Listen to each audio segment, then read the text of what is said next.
بسم اللہ الرحمن الرحیم ایاک نعبد و ایاک نستعین۔ میرے پاکستانیوں، جو ہمارے لیے سب سے تشویشناک چیز ہم سب کے لیے ہے وہ کیا ہے؟ 12 لاکھ پاکستانی جب سے یہ حکومت آئی ہے ملک چھوڑ کے چلے گئے۔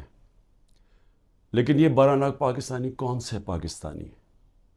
یہ وہ پاکستانی ہیں جن کو دنیا تیار ہے اپنے ملکوں میں لینے کے لیے۔ یورپ، امریکہ، کینیڈا، یہ اس طرح کے ملک یہ تیار ہیں ان کو لینے کے لیے، کیونکہ پروفیشنلز ہیں۔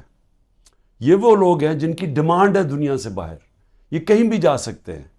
اور یہ کیونکہ یہ پروفیشنلز ہیں، ان کی کوئی ڈاکٹرز ہیں، کوئی اب لسٹ ہے پوری، کوئی انجینئرز ہیں، یعنی وہ لوگ جو ایک معاشرے کو آگے بڑھاتے ہیں، جو ایک معاشرے کی ترقی کے اندر پورا حصہ لیتے ہیں، وہ لوگ ہیں جن کو اس ملک کی بہت ضرورت تھی۔ اب وہ چھوڑ کے چلے گئے۔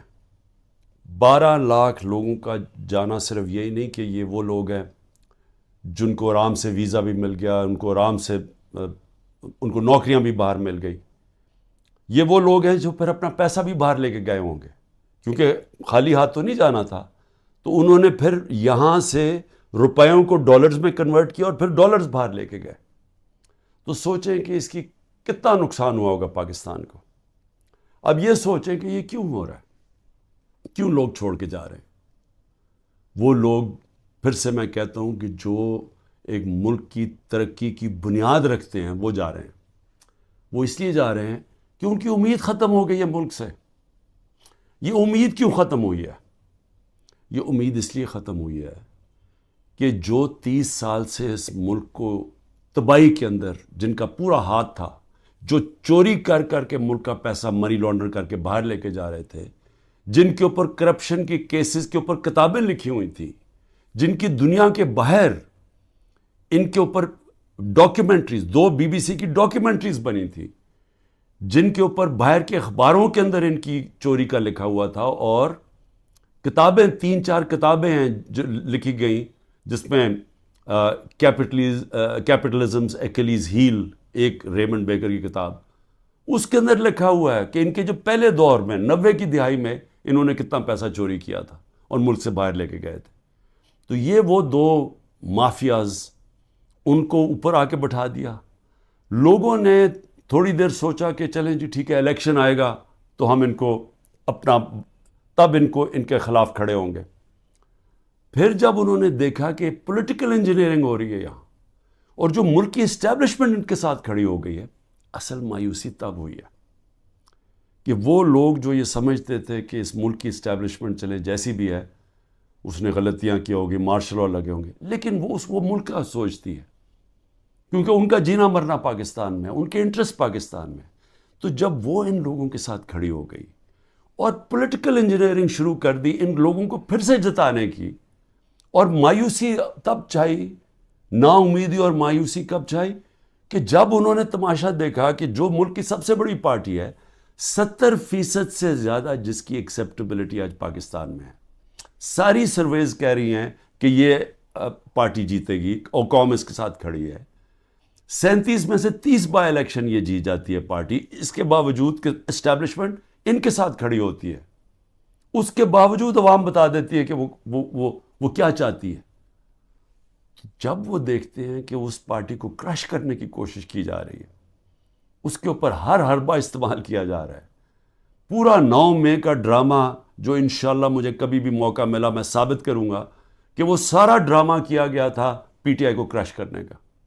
اس کا کوئی مقصد یہ نہیں تھا کہ انہوں نے کوئی غدار پکڑنے تھے، یعنی خیر اب تو ہمارے پاس ایویڈنس بھی آ گئی ہے، وہ جب موقع ملے تو ہم بتائیں گے کہ کیسے پری پلان کر کے اور پھر ایک ٹریپ کرنے کی کوشش کی گئی ہے پارٹی کو، اور پھر ورکر سارے ہزاروں ورکر اندر ڈال دیے، سینئر لیڈرشپ اندر ڈال دی، پھر وہ جو باہر نکلتا تھا صرف کہ میں جی پارٹی چھوڑ رہا ہوں تو وہ باہر نکل سکتا ہے، اور پھر یہ بتایا گیا کہ یہ فوج کے خلاف ہے، یعنی تحریک انصاف فوج کے خلاف ہے۔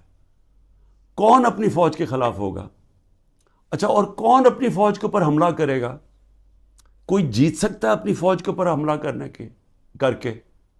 کیا وہ نہتے لوگ اور وہ جو عورتیں ہیں جو ابھی بھی پکڑی ہوئی ہیں عورتیں، کیا ان کے ذریعے ہم نے حملہ کرنا تھا فوج کے اوپر؟ تو یہ پورا ایک پلان، ایک پروپیگنڈا کیمپین، میڈیا کے منہ بند کیا گیا، میڈیا کے اندر پوری ایک کیمپین چلائی گئی اور لوگوں کو یہ بتانے کی کوشش کی گئی کہ یہ دیکھیں جی کتنے برے لوگ ہیں، یہ ملک کے غدار ہیں. جس طرح کے لوگوں کو نہیں پتا کہ جو اوپر بٹھائے ہوئے ہیں وہ کون ہیں. یا تو لوگ بھیڑ بکریاں ہیں کہ ان کو پتہ ہی نہیں کہ اوپر کون بیٹھے ہوئے ہیں. کیا ان کا لوگوں کو 30 سال سے نہیں دیکھ رہے؟ کیا وہ لوگ جو ملک کا پیسہ چوری کر کے باہر لے کے جاتے ہیں اور جن کے بڑے بڑے محلات ہیں، جن کا بڑا اچھا رہن سہن ہے، جن کی بزنسز ہیں، جن بچے باہر ہیں، علاج باہر ہیں، چھٹیاں باہر ہیں، کیا وہ ملک سے زیادہ پیار کرتے ہیں؟ لیکن وہ لوگ جن کا جینا بھر رہا پاکستان میں وہ غدار ہے. تو کیا یہ قوم مان لے گی؟ اور مایوسی اس لیے کہ پولیٹیکل انجینئرنگ کی جا رہی ہے پی ٹی آئی کو کرش کر کے کہ یہ لوگوں کو پھر سے لے کے آئیں. اور پھر یہ جو نئے کوششیں ہو رہی ہیں کہ جی نئی پارٹیز بنائی جا رہی ہیں اور پی ٹی آئی کے لوگوں کو ادھر دھکیلا جا رہا ہے، کیونکہ انہیں یہ پتہ ہے کہ پی ٹی آئی کے لوگوں نے ان دونوں پارٹیز کو تو پاس جانا نہیں، کیونکہ سب کو پتہ ہے ان کا ووٹ بینک ہی نہیں ہے. تو پھر پی ٹی آئی کا کوئی جی یہ جو آج نئی بھی پارٹی بنی ہے اور پھر اس سے پہلے بھی کہ پی ٹی آئی لوگوں کو وہاں دھکیلا جائے. اب میں صرف مجھے حیرت ہوتی ہے کہ جو بھی یہ پلاننگ کر رہے ہیں، جو بھی یہ سوچ ہے اس کے پیچھے، کوئی ان کو تو کوئی ان کا احتساب ہوگا کہ یہ کر کیا رہے ہیں ملک کے ساتھ؟ کیا ان میں عقل ہے، سیاست کی سمجھ ہے، کیا ملک کی تاریخ کی سمجھ ہے، کیا ان کے پاس تعلیم ہے؟ تربیت تو مجھے پتہ نہیں ہے، کیونکہ جن کے پاس تربیت ہو وہ یہ نہ کریں جو حربے استعمال کیے جا رہے ہیں. لوگوں کے گھر توڑے جا رہے ہیں، بچوں کا نہ دیکھتے ہیں، نہ بوڑھوں کا دیکھتے ہیں، بزرگوں کا نہیں دیکھتے، عورتوں کا نہیں دیکھتے، بزنسز بند کر رہے ہیں، ہر قسم کی بلیک میل کی جا رہی ہے جو پاکستان کی تاریخ میں کوئی تصور بھی نہیں کر سکتا یہ ہو سکتا ہے. کسی پاکستان کی پولیٹیکل پارٹی کے ساتھ آج تک وہ نہیں ہوا جو آج ہمارے ساتھ کیا جا رہا ہے. اور ان لوگوں کو دھکیلا جا رہا ہے بلیک میل کر کے کہ وہ اس پارٹی میں چلے جاؤ اور اس پارٹی میں چلے جاؤ. اور لوگوں کی شکلیں دیکھیں جو جا رہے ہیں ان پارٹیز میں، وہ ایسے لگ رہا ہے کہ جیسے لوگوں کو دھکیل رہے ہیں پھانسی دینے کے لیے، یعنی وہ اپنی خودکشی کرنے جا رہے ہیں. یہ ایسے لگ رہا ہے، وہ خوشی سے نہیں جا رہے. جب لوگوں کو لے کے اس طرح لے کے جا رہے ہیں بلیک میل کر کے، زیادہ تر بلیک میل کر رہے ہیں، اور ان ساروں کو کئی تو دو تو میں دیکھ رہا تھا جیل سے سیدھا وہاں لے گئے ہیں. تو وہ کیوں اس طرح ان کی شکلوں میں خوشی کیوں نہیں ہے؟ کیونکہ ان کو پتہ ہے کہ ان کی سیاسی موت ہے. ان کو پتہ ہے کہ پبلک نے ان کو ووٹ نہیں کرنا. اور اگر کسی کو شک ہے تو یہ انشاءاللہ جب بھی، اب تو الیکشن لگ رہا ہے کہ انشاءاللہ ہو ہی جائیں گے، وہ جب بھی الیکشن ہوں گے تو آپ کو نظر آ جائے گا کہ لوگوں نے ووٹ کس کو ڈالنی ہے. لیکن میں تو وہ سوچ رہا ہوں کہ کیا لوگوں کو جو یہ کر رہے ہیں پیچھے بیٹھ کے، جو برینز بیٹھی ہوئی ہیں، کیا ان کو سمجھ نہیں آ رہی کہ گراؤنڈ کے اوپر سچویشن ہے کیا آج پاکستان میں؟ کیا ان کو یہ نہیں پتا کہ یہ پہلی دفعہ 1970 کے بعد پاکستان میں یہ ماحول بنا ہے کہ نظریہ، پہلی دفعہ نظریاتی پولیٹکس ہو رہی ہے. ووٹر نے نظریے کے اوپر ووٹ ڈال لی ہیں، شخصیتیں ختم ہی ہو گئی ہیں. آپ جو مرضی کر لیں کہ جتنے جو 1970 میں کیا ہوا تھا، بڑے بڑے نام تھے، ایسے نام تھے کہ انہوں نے کہا ہمیں کیمپین کرنے کی ضرورت نہیں ہے 1970 میں. تو ایک دم نظریہ ویسٹ پاکستان میں آیا اور 84 سیٹیں جیت گیا 137 میں سے ذوالفقار علی بھٹو. لیکن اس سے بڑا جو سیلاب آیا وہ اس پاکستان میں آیا. میرے خیال میں 168 میں سے 162 سیٹیں جیت گیا مجیب الرحمان. اور وہ کیا چاہ رہا تھا؟ انصاف چاہ رہا تھا. وہ بھی حقیقی آزادی کی بات کر رہا تھا. وہ بھی یہ کہہ رہا تھا کہ ہمیں جو ہمارا حق ہے وہ نہیں مل رہا، ہم آزاد نہیں ہیں. جو کہ آج یہ 27 سال سے تحریک انصاف کہہ رہی ہے، انصاف کی تحریک، کہ انصاف انسانوں کو آزاد کرتا ہے. تو وہ بھی یہی کہہ رہا تھا. وہ اس وقت پاکستان سے علیحدہ نہیں ہونا چاہتا تھا. اس کے آپ پڑھ لیں 6 پوائنٹس، وہ صرف انصاف چاہ رہے تھے. اور جو ہوا اس کے بعد وہ یہی ہوا کہ مس ریڈ کیا گیا، مس کیلکولیشن ہوئی، صحیح معنی میں جائزہ نہیں لے سکے ایک سچویشن کا، سیاسی سچویشن کا، اور ملک ٹوٹ گیا. آج پھر وہی ہو رہا ہے. یہ جو بنائے جا رہے ہیں لوگوں کو، اور یہ جو پارٹیز بنائی جا رہی ہیں، اور یہ جو لوگوں کو دھکیلا جا رہا ہے، اور جو ہمارے لوگوں کو توڑا جا رہا ہے، تو یہ کیا یہ سمجھ نہیں آ رہی کہ گراؤنڈ کے اوپر سچویشن وہ 1970 والا ہے؟ نظریہ کی پولیٹکس آ گئی ہے پاکستان میں. کیا یہ بائی الیکشن پہ نہیں نظر آیا کہ قوم نے کیسے لوگ نکلے ہیں، اور پہلی دفعہ sitting government back by the establishment وہ ہار جاتی ہے؟ تو ادھر نہیں اندازہ ہوا کہ کس طرف قوم جا رہی ہے، وہ اس سے اور زیادہ آگے نکل گئی ہے. میرا یہ تجزیہ ہے. وہ آدمی جس نے زیرو سے پولیٹکس شروع کی، زیرو سے، کوئی میرے باپ دادا کوئی پولیٹکس میں نہیں تھا، میں نے زیرو سے ایک پارٹی بنائی، اور آہستہ آہستہ آہستہ کوئی شارٹ کٹ نہیں لیا. حالانکہ مجھے جنرل مشرف نے آفر بھی بڑی آفر کی تھی جب میں اپنی ایک ہی سیٹ جیتا تھا کہ ان کے ساتھ مل جاؤ. کوئی شارٹ کٹ نہیں لیا، بڑا لمبا راستہ لیتے لیتے پارٹی بنائی، اور وہ پارٹی بنتی بنتی پاکستان کی سب سے بڑی پارٹی بن گئی. تو مجھے تو سب سے زیادہ اندازہ ہے جو کسی کو نہیں ہے پاکستان میں، کسی کا وہ تجربہ ہے ہی نہیں جو میرا ہے، کیونکہ یہاں تو ساری بنی بنائی پارٹیز کا حصہ تھا، یا کسی کا باپ تھا، یا کچھ تھا، یا نانا تھا، یا ماں تھی پولیٹکس میں، یا کوئی لیڈر تھے. یہ تو اس طرح بنے، یا وہ جنرل ضیاء نے اور جنرل جیلانی نے شفقت کر دی بہت بڑی ایک بزنس مین کے اوپر، اور وہ پولیٹیشین بن گیا، اور اب اس کے بچے تیار ہو گئے ہیں سارے. لیکن انہوں نے کوئی خود تو پارٹی نہیں بنائی، انہوں نے خود تو زیرو سے کوئی پارٹی نہیں بنائی. تو میں آج آپ کو کہہ رہا ہوں کہ عوام جدھر کھڑی ہے، یہ جو بھی حرکتیں کر رہے ہیں، اس سے صرف نفرتیں بڑھ رہی ہیں. اس سے کوئی الیکشن کے اوپر جو بھی کیلکولیشن ہے یہ غلط ہونے والی ہے. یہ جیسی جب الیکشن اناؤنس ہوں گے، پلان بنا ہوا ہے عمران خان کو ڈسکوالیفائی کرنا، بڑی تیزی سے کیسز آگے بڑھائے جا رہے ہیں، اور بڑی کسی تیزی سے کہ کسی نہ کسی طرح اس کو ڈسکوالیفائی کرو اور یا اس کو جیل میں ڈالو. اور وہ میں تیار ہوں اس کے لیے. مجھے پتہ ہے کہ میں نے اپنی ساری پارٹی کو بتا دیا کہ یہ اگلے ہفتے سے پوری تیاری کر لو کہ میں آپ کے ساتھ نہیں ہوں گا، تو اس کی بھی میں تیاری کر رہا ہوں. لیکن میں کچھ اور کہہ رہا ہوں، کیا اس سے یہ پولیٹیکل انجینئرنگ کامیاب ہو جائے گی؟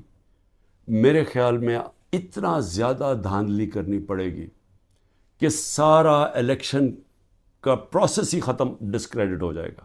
جس طرح وہ سندھ میں الیکشن کرواتا ہے وہ زرداری، وہ الیکشن تو ہوتا ہی نہیں ہے، پولیس پوری پکڑ کے لوگوں کو اندر ڈال رہی ہے، باقی جو یا پیسے دے کے خرید لو اور یا پھر جیل میں ڈال دو، اور اس کے بعد الیکشن کروا دو. یہ تو الیکشن نہیں ہے، یہ تو جو لوکل گورنمنٹ الیکشن یا بائی الیکشنز میں. تو جو اصل الیکشن ہے پاکستان کا، اور 25 کروڑ لوگوں کا الیکشن ہے، اگر یہ الیکشن ٹھیک نہ کروایا گیا، اس کے اپنے اثرات ہیں، وہ اور ڈی اسٹیبلائز کرے گا. اس ملک کے اندر سیاسی استحکام آئے گا ہی نہیں، اور جب تک وہ نہیں آئے گا تو میں بار بار کہتا ہوں تو معاشی استحکام نہیں آ سکتا. تو ہم تو اور ڈوبتے جائیں گے، جو قرضوں کے اندر ہم ڈوبتے جا رہے ہیں، آمدنی سکڑتی جا رہی ہے، قرضے بڑھتے جا رہے ہیں، قیمتیں بڑھتی جا رہی ہیں، لوگ غربت کی لکیر سے نیچے جا رہے ہیں، بے روزگاری بڑھتی جا رہی ہے. تو ہم تو اس طرف جا رہے ہیں. تو وہ تو تب ہی ٹھیک ہوگا جو کہ صرف صاف اور شفاف الیکشن سے ملک بچ سکتا ہے. لیکن اسٹیبلشمنٹ دوسری طرف لے کے جا رہی ہے. چھوٹی چھوٹی پاکستان میں پارٹیز چھوٹی چھوٹی لے آئیں. پلان تو یہ ہے کہ وہ ہر کسی کو تھوڑی سیٹیں دلوا دیں، وہ سارے اوپر، اور اوپر سے پھر اسٹیبلشمنٹ کنٹرول کرے گی پاکستان کو. تو اس سے تو ملک ٹھیک نہیں ہونے لگا. جو ملک کی ضرورت ہے وہ اس کی اپوزٹ ہے، وہ بالکل متبادل ہے اس کے. اور وہ کیا ہے کہ صاف اور شفاف الیکشن ہو، ایک پبلک مینڈیٹ سے پارٹی آئے پاور پہ، اور وہ پھر رول آف لا قائم کرے. دیکھیں جو لوگ چھوڑ کے جا رہے ہیں وہ جنگل کے قانون سے بھاگ رہے ہیں. تو جب وہ دیکھتے ہیں کسی کے گھر میں بھی توڑ کے گھس جاؤ، بیوی بچوں کو پکڑ لو، رشتہ داروں کو پکڑ لو، بزنسز بند کر دو، تو خوف آ رہا ہے لوگوں کو. پہلے تو کبھی ایسے سنتے ہی نہیں تھے، نہیں تو بیچارے غریب لوگوں سے ایسے ہوتا تھا نا. یہ میں اپنی پارٹی کو پہلی دفعہ میں اپنی پارٹی کو کہتا ہوں، جو ہمارے سے ہو رہا ہے یا کمزور سے ہمیشہ ہوتا رہا پاکستان میں جب طاقتور کے سامنے کھڑا ہوتا ہے. اور اسی لیے ملک آگے نہیں بڑھ سکتا، کیونکہ اس ملک کے اندر انصاف ہی نہیں ہے. تو یہ تو انصاف کی ساری حدیں ہی توڑ دی ہیں. یہ تو وہ نظام آ گیا جو کہ ہم کوئی تصور ہی نہیں کر سکتا تھا کہ پاکستان یا دنیا کی کسی جمہوریت میں آئے. تو جب اس طرح کے حالات ہیں تو لوگوں کی نا امیدی تو بڑھنی ہے, مایوسی تو بڑھنی ہے, لوگوں نے تو جانا ہے چھوڑ کے. اس لیے میں آخر میں یہ کہنا چاہتا ہوں کہ یہ جو ایکسپیریمنٹس کر رہے ہیں یہ پہلے فیل ہو چکے ہیں, اور اس ملک کے اندر جو 90 کی دہائی کی سیاست تھی وہ ختم ہو چکی ہے. جو جنرل مشرف نے کاف لیگ بنائی تھی وہ دن چلے گئے ہیں. یہ دوسرا دور آ گیا, اور اس دور کے اندر سب سے ایک ہی راستہ ہے کہ صاف اور شفاف الیکشن کروائیں اور اس ملک کے اندر اسٹیبلٹی لے کے آئیں, ایک سیاسی استحکام آئے, اور اس کے بعد پھر معیشت کو ٹھیک کریں اور ملک کے اندر وہ ریفارمز کریں. اس ریفارمز کے بغیر پاکستان اس دلدل سے اب نہیں نکل سکتا. پاکستان کو سرجری چاہیے. اس ملک کو اب ہم وہاں پہنچ گئے ہیں کہ اگر ہم نے اپنے سارا گورننس سسٹم نہ چینج کیا, ہم نے سارا انصاف کا نظام نہ ٹھیک کیا, ہم نے جو ہمارے گورنمنٹ کارپوریشنز ہیں جو جس طرح وہ اس وقت بوجھ بنے ہوئے ہیں, ہم نے جب تک نچلی سطح کے لوگوں کے اوپر اب ان کی مدد کرنے کے لیے پروگرامز نہ بنائے تاکہ ان کو ہم سہارا دیں, کیونکہ اب جو مہنگائی آ گئی ہے لوگ کیسے گزارا کر سکتے ہیں. اور جو ہم نے ہیلتھ کارڈ لے کے آئے تھے, سوچیں کہ پہلے ہی گزارا نہیں ہو رہا تو اگر بیماری ہوگی گھر میں تو اگر آپ ہیلتھ کارڈ ہی لے جائیں گے, ہیلتھ انشورنس, وہ کیسے گزارا کریں گے. تو کیسے ہم نے نچلی سطح کے لوگوں کو اب پروٹیکٹ کرنا ہے, ان کو ہم نے معاشی طور پہ ان کی حفاظت کرنی ہے ٹارگیٹڈ سبسڈی سے. کیسے ہم نے اپنے ملک کے اندر ڈالرز کی انٹیک بڑھانی ہے, وہ کون سے قدم ہیں. کیسے ہم نے خرچے کم کرنے ہیں.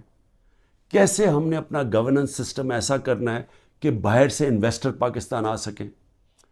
کیسے ان کو اعتماد دینا ہے اپنے رول آف لا پہ کہ ہمارے یہاں اس ملک کے اندر آپ اگر اپنی سرمایہ کاری کریں گے تو ہم اس کی حفاظت, ہمارا قانون اس کی حفاظت کرے گا, لیول پلینگ فیلڈ دے گا, وہ کنڈیشنز دے گا کہ جب اب مثلا چائنا سے جب انڈسٹری ہم چاہتے تھے کہ پاکستان آئے تو میری جب پریمیئر لی سے ان کے بات ہوئی تو انہوں نے مجھے کیا کہا, انہوں نے کہا دیکھیں مسئلہ یہ ہے کہ پاکستان میں ہمارے سارے انڈسٹریز کہتے ہیں کہ ٹائم بہت لگتا ہے, یہاں کام ہی نہیں ہوتا آپ کی, بڑا سلو ہے آپ کا سسٹم.